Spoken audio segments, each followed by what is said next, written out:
Class 10 science में कुछ खास तरह के यौगिक या कंपाउंड हैं, उनके फार्मूला, सूत्र और उनके रासायनिक नाम हमें अवश्य प्रिपेयर करके एग्जाम में जाना है, क्योंकि ये एग्जाम में पूछे जाते हैं।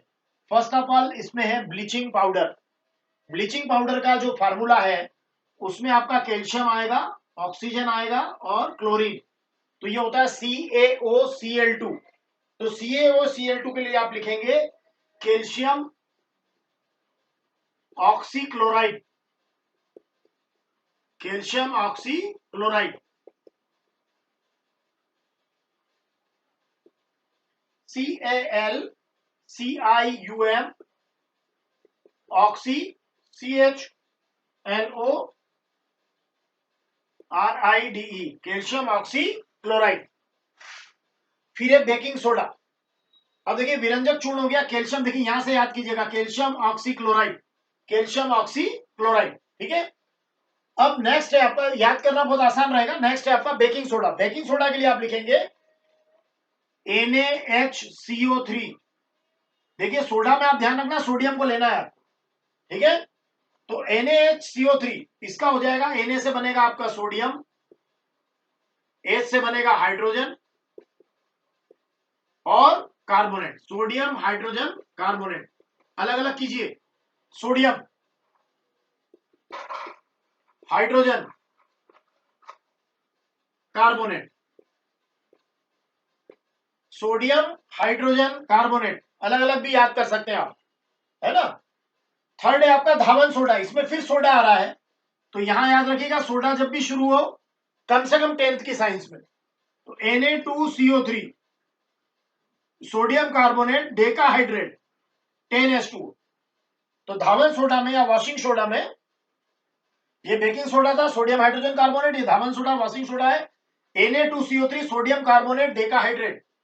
तो इसका हो जाएगा सोडियम कार्बोनेट। Na2CO3 को आप बोलेंगे सोडियम कार्बोनेट, और 10 पानी है तो डेकाहाइड्रेट। ये हो गया आपका सोडियम कार्बोनेट डेकाहाइड्रेट।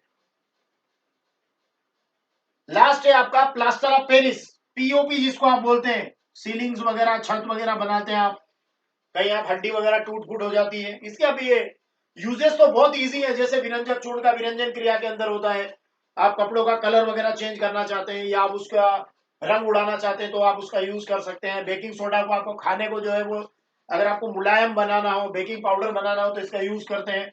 धावन सोडा कपड़े धोने और साफ सफाई में काम आता है। प्लास्टर ऑफ पेरिस जो है वो POP, जो आप हड्डियों की टूट फूट वगैरह में आप उसका यूज करते हैं। तो इसमें प्लास्टर ऑफ पेरिस में भी आपका ये जो है कैल्शियम सल्फेट रहेगा CaSO4, है ना। यहां देखिए कैल्शियम से कैल्शियम याद रखिए, कैल्शियम सल्फेट और हाफ H2O, मतलब आपका हेमीहाइड्रेट रहता है। तो कैल्शियम सल्फेट, है ना, पहले मैं हिंदी में लिख देता हूं, कैल्शियम सल्फेट हेमीहाइड्रेट। आप इसको अर्ध हाइड्रेट भी बोल सकते हैं और हेमीहाइड्रेट भी बोल सकते हैं, है ना। तो ये आपका हो गया कैल्शियम सल्फेट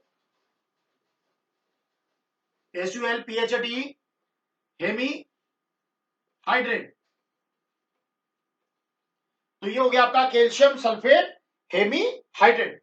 तो अब देखिए ये कैल्शियम सल्फेट हेमी हाइड्रेट, ये आपका हो गया डेकाहाइड्रेट। मतलब H2O में अगर 10 लगाए तो डेकाहाइड्रेट, हाफ लगाए तो हेमी हाइड्रेट। और याद करना बहुत आसान रहेगा क्योंकि अलग अलग टुकड़ों में टूटा हुआ है। जैसे मान लीजिए अगर आप विरंजक चूर्ण पढ़ते हैं, ब्लीचिंग पाउडर, तो कैल्शियम ऑक्सीक्लोराइड अलग अलग है, कैल्शियम ऑक्सीक्लोराइड, ठीक है। तो कैल्शियम ऑक्सीक्लोराइड, कैल्शियम ऑक्सीक्लोराइड।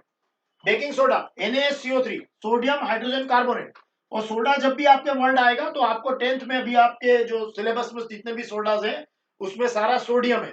तो NaCO3 और यहाँ Na2CO3, ठीक है। डॉट 10H2O हो तो आप लिखेंगे डिकाहाइड्रेट, हाफ H2O तो आप लिखेंगे हेमीहाइड्रेट। तो इस तरीके से आप अगर ये वाला प्रिपेयर करके चले जाते हैं तो एग्जाम में 100% आपका एक क्वेश्चन तो बनता ही बनता है, क्योंकि हर साल एग्जाम में पूछा जा रहा है।